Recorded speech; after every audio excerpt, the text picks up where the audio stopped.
Hi, I'm Coach Corey Wayne, and this is my video coaching newsletter. And the topic of today's newsletter is going to be essential masculinity, maintaining emotional self control.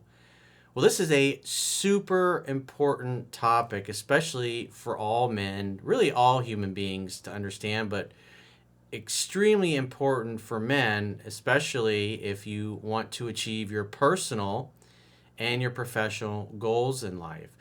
So I got actually have an email here from a woman, and her boyfriend just constantly is losing it and getting upset, yelling and screaming at her, becoming mentally and verbally and sometimes physically abusive towards her. And it's obvious that something's going on with her boyfriend that it sounds like he's going to need some kind of professional help with. And she loves him. She wants to help him. He's promised to get his temper under control, but she's kind of at the end of her rope. And so just reading through her email, it reminded me of a football player who used to play for my home team, the Miami Dolphins, a few years back. He's pretty famous. But before I get into that, I don't want to spoil the whole thing. I got a quote that I wrote in this topic because this is super important for all guys to learn this stuff. So I'll go through this quote, and then we'll go through this article that I'll have a link to about this particular player. And he had a similar problem, and it's something that's really super important because if a man is unable to maintain his emotional self-control, he's going to ruin attraction. He's going to turn people off. He's going to scare people. He'll say the wrong things at work that may lead to his getting fired. If you're in the middle of a negotiation and you lose it because you don't have your emotional self-control, it can cost you a lot of money and cause you to lose the negotiation. And especially if you invest in things like the stock market, or obviously like these days investing in cryptocurrencies. If you don't have your emotional self-control handled, this is the kind of vibe, the kind of energy that can cause you to just completely lose everything. I was actually hanging out with an old high school buddy of mine over the weekend, and he lost $500,000. I don't know, it was probably close to 10 years ago investing in the stock market because he just got into a spiral. One trade went bad, then he tried to do another trade to make up for the losses in the first trade, and it just went into an emotional spiral where, he lost $500,000 just like that in a matter of about a week or two. And when you got big dollars at stake and you lose it, you're going to lose your money. And if it involves women, you'll chase them right out of your life because you'll just scare the crap out of them. So the quote says, for men, learning to maintain emotional self-control is essential to being masculine, attractive to women, and creating the conditions that make all personal and professional goals possible. Whether it's negotiating a business deal, pay raise, keeping your job, investing in the stock market, or simply having loving and healthy relationships with people you love and care about, emotional self-control makes it all possible. Without it, anger, fear, rage, and hopelessness takes over and can destroy your life by turning the women you desire off and causing other people to not want to have anything to do with you. It's always better to take your time to analyze and contemplate your options and future actions so you can respond in a superior way by remaining calm, peaceful, and relaxed instead of becoming hijacked by your emotions, which never leads to desirable outcomes. It's so true. So the football player in question here is Brandon Marshall. He was a wide receiver, played for originally Denver Broncos, played with Jay Cutler, and then he ended up coming to Miami. And I remember I was actually at a game with my dad, and this is probably, 2010, 2011, maybe it was 2012, I can't remember.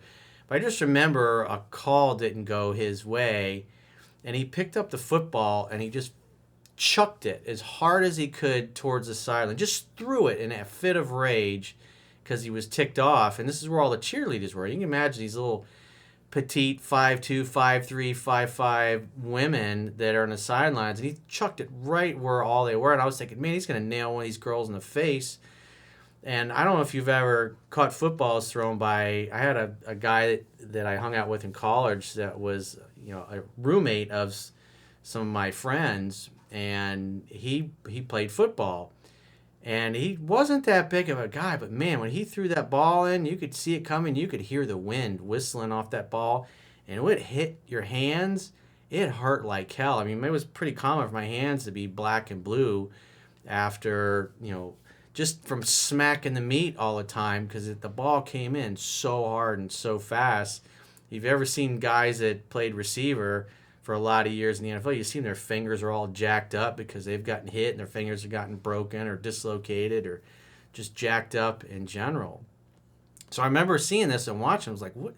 It's like, what is with him, man? He's just totally losing it in the field. And then there were things happening where he'd be in the media, there'd be a problem. I think the police came to his house one night, and just because he was in a fit of rage. And so I'm going to read you something from the article because this is an extreme case of what happens when a guy can't maintain his emotional self-control. I'm going to read an excerpt from this article. It's from the Players Tribune, and it's about Brandon Marshall. And because he started he got involved because he was done. Well, I don't want to spoil it all. So let me read this excerpt, and then I'm going to go through this woman's email.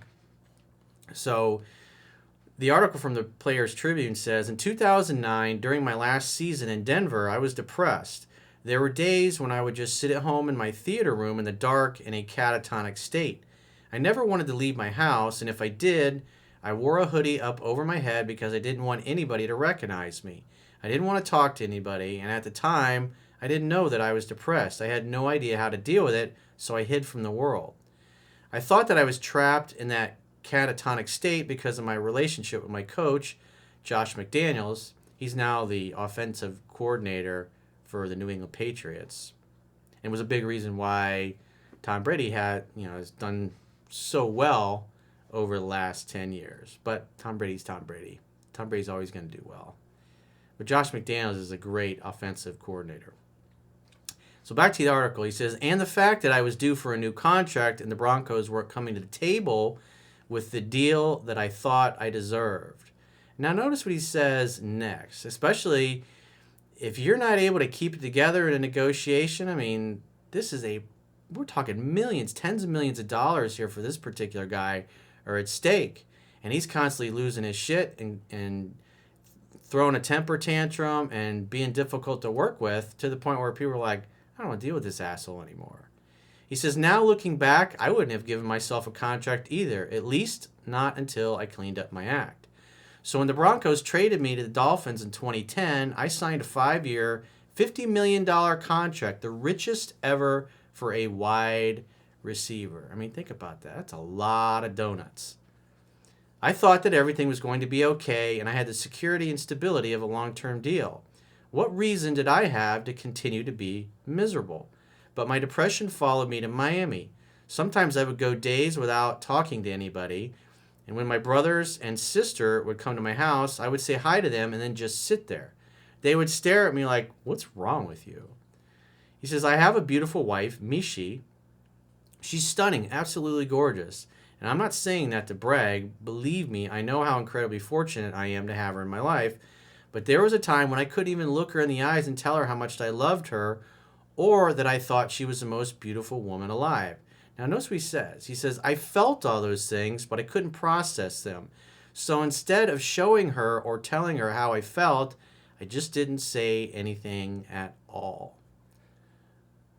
He says, this is how I was for my entire first year in Miami. And then in 2011, I had multiple friends and family members who spoke up and told me that they thought I needed help. He says, I went to the McLean Hospital and underwent a clinical evaluation. That's when I first heard about BPD, which stands for borderline personality disorder. So basically, let's see if he goes into a detail. So the problem was he couldn't process his emotions and didn't know how to express it because obviously he probably never learned that in childhood. So he bottled it up and then he just goes into a fit of rage. And like I said, when I saw him chuck that football across the sidelines, I think he was going to nail one of those girls by accident in the face or, you can really fuck somebody up. You can put somebody's eye out. The tip of that ball hits you right in the eyeball.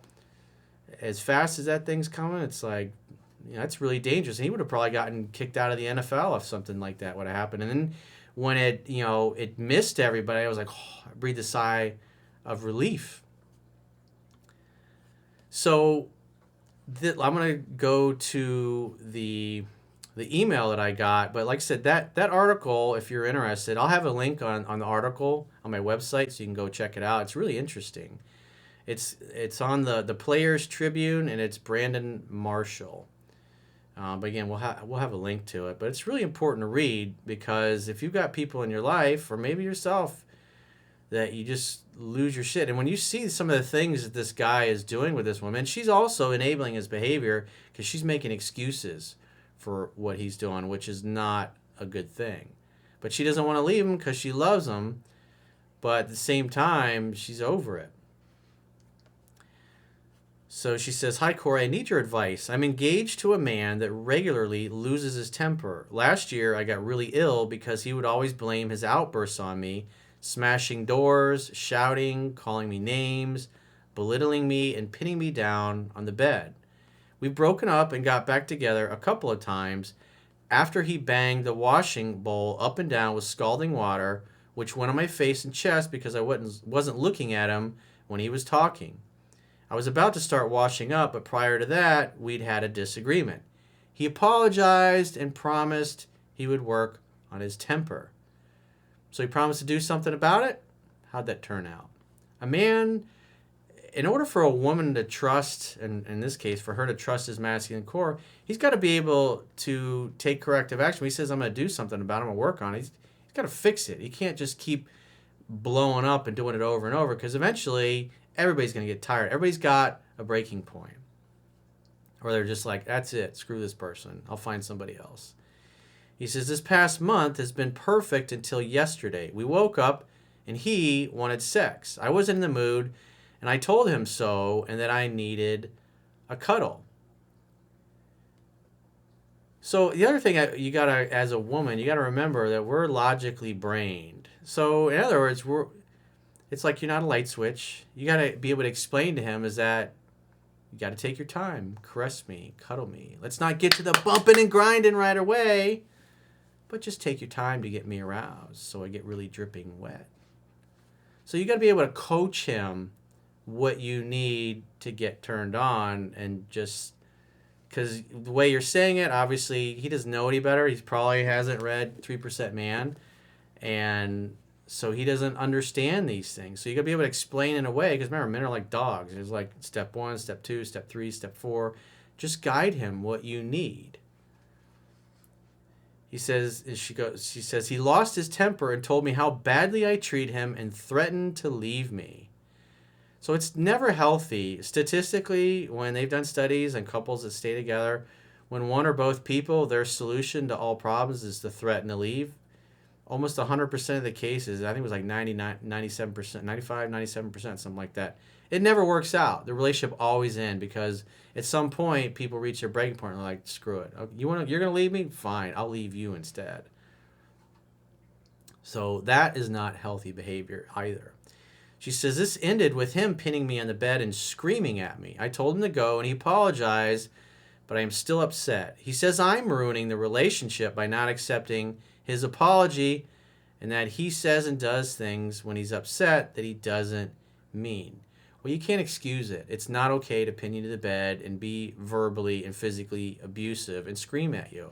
He's got the emotional maturity of like a 4 or 5-year-old kid that never had a father figure to teach him how to be calm. Now, I don't know what Brandon Marshall's backstory is, but his behavior, I don't know what it is, but typically you see guys like this that just lose their shit and can't control themselves because they never had a father that would put them in their place and teach them how to be calm, process their emotions, talk about what's going on, why they're upset, and then deal with the issue and solve it and move on. If there's no father there, then they just lose their shit, and as they grow up, everybody's trying to deal with them and, don't want to upset them too much. And they kind of coddle the person. And then so they grow up thinking, hey, this is acceptable behavior. This is totally normal. And it's not normal behavior. So she says, I really love this guy when he isn't being abusive, but what can I do to stand up to this behavior and show him I won't put up with it anymore without leaving? Well, the strongest negotiating position is being able to walk away and mean it. And if I were you, I would definitely have him, because obviously when the article is completed, you'll get an email letting you know it's ready. And it'll have a link to the article about Brandon Marshall, and you guys should probably read that yourself. But you got to tell him, it's like, I love you, but obviously your behavior is not normal. And it's like, if we're going to stay together, you've always promised you're going to fix it. Now I will love you and support you all the way through it, but I would highly encourage you and your fiance to seek out some kind of mental help, probably with an emphasis on BPD, borderline personality disorder, because what they do in group therapy is they get them to talk about their emotions and what they're thinking and what they're feeling, and they give them strategies to teach them how to feel their emotions, experience them, express them, deal with them without just losing their shit, and to be able to process them. I'm just a coach. My job is to help people achieve their outcomes, and this topic here, obviously, you're going to need somebody that's a licensed medical professional whatever country or city you live in. Obviously, the laws are different everywhere, but somebody that can understand that. I would, call around, find a few places, and go with them, and go talk to the doctor. And he's sounds like he's probably gonna need some kind of therapy and help. And seek out somebody that's an expert. I know Brandon Marshall. This is a big part of his life now. He's because he's a big advocate for people that have BPD to get help. And so, like I said, you can just Google his name, Brandon Marshall BPD, and there's a ton of things that'll come up. But this is a really good article because you kind of understand what he was doing, what he was thinking, what he was feeling, because he was relieved. That's one of the things he says in the article. He was totally relieved when he got diagnosed, because he's like, oh, now he has a problem that he can recognize what it is, and there are professionals, there are doctors, there are people that can help him overcome this. And so the resources are there. And so if your fiance means what he says, if he really loves you and says he's going to change, you're at the point now where the only way I would go through with marrying him is if he goes and gets counseling and therapy and help for this, because this is not normal behavior. And if you just go ahead and marry him hoping it's going to change and keep making excuses for him, you're enabling his behavior, because there's no consequences for it.